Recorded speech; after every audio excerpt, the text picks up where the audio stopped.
বলে এরা ক্ষমতায় গেলে সবাইকে কালো বুরকা পরাই দেবে। বুরকা কালো পরবে নাকি বড় চাদর পরবে না জিলবাব পরবে নাকি অন্য ধর্মের মেয়েরা তারা তাদের মতো ড্রেস পরিধান করবে, রাষ্ট্রও তাদের উপর এটা চাপিয়ে দেবে না। তবে রাষ্ট্র ভালোর জন্য উৎসাহিত করে। তারা উৎসাহিত হয়ে আমরা বিশ্বাস করি গর্বের সাথে সকলেই নিজের ইজ্জত নিজের সম্মানকে আরো উপরে তুলে ধরার জন্য তারা ইনশাল্লাহ গর্বের ইজ্জতের পোশাক পরিধান করবেন ইনশাল্লাহ। কাউকেই চাপিয়ে দেওয়া হবে না। আমাদের হাতে এত টাকা নাই, এত কারলা বুরকা আমরা বানাইতে পারবো না। মিনিমাম তো আমাদেরকে 9 কোটি বুরকা বানাতে হবে, এত টাকা নাই। এটা আমাদের কর্মসূচি নয়, টাকা থাকলেও না, এগুলো ভীতি সৃষ্টি করার জন্য করা হয়। এক সাংবাদিক আমাকে জিজ্ঞেস করেছে যে আপনারা ক্ষমতায় গেলে দেশকে আফগানিস্তান হবে না পাকিস্তান হবে? আমি না, দেশ তো বাংলাদেশই থাকবে না, তা আফগানিস্তানও হবে না পাকিস্তানও হবে। আল্লাহ বাংলাদেশকে যেন বাংলাদেশ হিসাবেই আমাদের বুকে রাখেন, সেইটাই আমরা চাই। সমাজ বৈষম্যে পরিপূর্ণ হয়ে আছে। যে বৈষম্য 17.5 বছরে তৈরি হয়ে গিয়েছিল, একটা জঞ্জালও এখনো সমাজ থেকে যায়নি। কেন? স্বৈরাচার তো পতন হয়ে গেল, ওরা তো পালিয়ে গেল দেশ থেকে, অথবা গুহায় আশ্রয় নিয়েছে, কিংবা জেলখানায় তাদের এখন ঠিকানা হয়েছে। তাহলে আমরা কেন মুক্ত হতে পারলাম না? এর জবাব 18 কোটি মানুষের চোখের সামনে আছে, আমি বলতে গেলাম না। স্বৈরাচার পালিয়ে যাওয়ার পরে স্বৈরাচারের অপকর্মের উত্তরাধিকার যারা বহন করবেন তারা জাতির বন্ধু হতে পারেন না। আমাদের যে 2000-এর মতো সন্তান সন্ততি জীবন দিয়েছে, অনুরূপ অপকর্ম কেউ করলে তারা সেই জীবনের সাথে রক্তের সাথে আমানতদারি রক্ষা করবেন না, তার উল্টাটা করবেন। আমাদের সন্তানেরা রাস্তায় নেমেছিল চাঁদাবাজি বন্ধ করতে, দখলদারি বন্ধ করতে, জুলুম বন্ধ করতে। চাঁদাবাজি, দখলদারি এবং জুলুম কি বন্ধ হয়েছে? বন্ধ করতে হবে, বন্ধ করতে হবে, থামতে হবে, সরে আসতে হবে। আমাদের সন্তানেরা এই জন্য রক্ত দেয় নাই, কারো ফলস জমিদারি তৈরি করার জন্য রক্ত দেয় নাই। চাঁদাবাজি এবং দখল বাণিজ্যের চাইতে ভিক্ষা করা উত্তম। ভিক্ষায় কোনো দোষ নাই।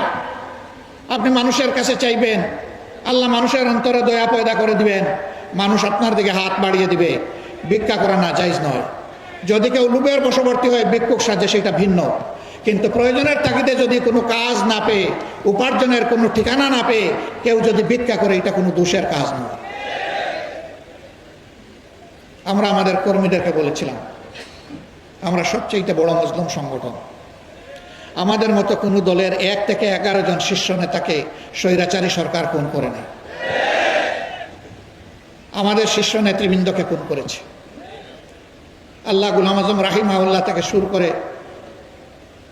মৌলানা আব্দুল খালিক মন্ডল রাহিমাহুল্লাহ পর্যন্ত, আল্লামা দিলাওয়ার হোসেন সাইদি রাহিমাহুল্লাহ পর্যন্ত যারা চলে গেলেছেন, তাদেরকে আল্লাহ তাআলা হযরতে হামজা রাদিয়াল্লাহু তাআলা আনহুর মিছিলের সদস্য হিসাবে কবুল করুন। আমাদের শত শত সহকর্মীকে খুন করা হয়েছে, খুন করা হয়েছে শিশুকে, খুন করা হয়েছে বৃদ্ধ বৃদ্ধাকে, খুন করা হয়েছে আমার ভাইকে, খুন করা হয়েছে আমার বোনকে। আমরা সেই মজলুম সংগঠন, অন্যায়ভাবে হিংসা করে যাদের নিবন্ধন কেড়ে নেওয়া হয়েছে, লোগো প্রতীক কেড়ে নেওয়া হয়েছে। আওয়ামী লীগের এক নেতা বলেছিলেন, আমরা ক্ষমতা থেকে নামলে 2 দিনের মধ্যে আওয়ামী লীগ এবং তার সহযোগী অঙ্গ সংগঠনের 5 লক্ষ লোককে প্রতিপক্ষের লোকেরা খুন করবে। এই কথা বলে বলে ওদেরকে ভয় দেখিয়ে মেরে কুটে যে কোনো মূল্যে ক্ষমতায় থাকার জন্য ওদেরকে মারমুখী করে রেখেছিল। মনুষ্যত্ব বিসর্জন দিয়ে ওদের ভিতরে পশুত্ব ঢুকিয়ে দিয়েছিল। আল্লাহর রহমতে 5 লক্ষ তো দূরের কথা, 5 জন মানুষও নিহত হয়নি। ওরা কাণ্ড জ্ঞানহীন হায়ানা হতে পারে, কিন্তু বাংলাদেশের মানুষ দায়িত্ব জ্ঞান সম্পন্ন। তারা দায়িত্ব জ্ঞানের পরিচয় দিয়েছে, তারা পরিচয় দিয়েছে তারা দেশকে, জনগণকে ভালোবাসে। যারা শেষ দিন পর্যন্ত ক্ষমতার মানুষ খুন করার হুকুম দিয়েছে, মানুষ খুন করেছে, তারা প্রমাণ করেছে তারা দেশকেও ভালোবাসে না, জনগণকেও ভালোবাসে।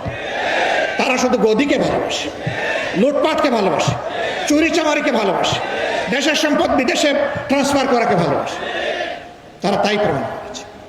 দেশের বুকে তাদের থাকার তখন সাহস হয় না। মঈনুদ্দিন ফখরুদ্দিনও আজকে দেশে নাই, ওরাও পালিয়ে গেছে। এরপরে যারা এসেছিল তারাও পালিয়ে গেছে। কেন?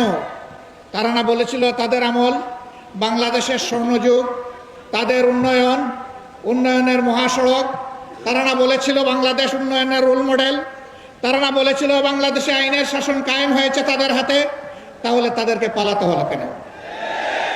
পালায় তারাই যারা অসংখ্য অপকর্ম করে, যাদের কোনো নৈতিক সাহস থাকে না জনগণের সামনে মুখ দেখানোর। তাদের সকলের পতন হয় অত্যন্ত অপমানজনক।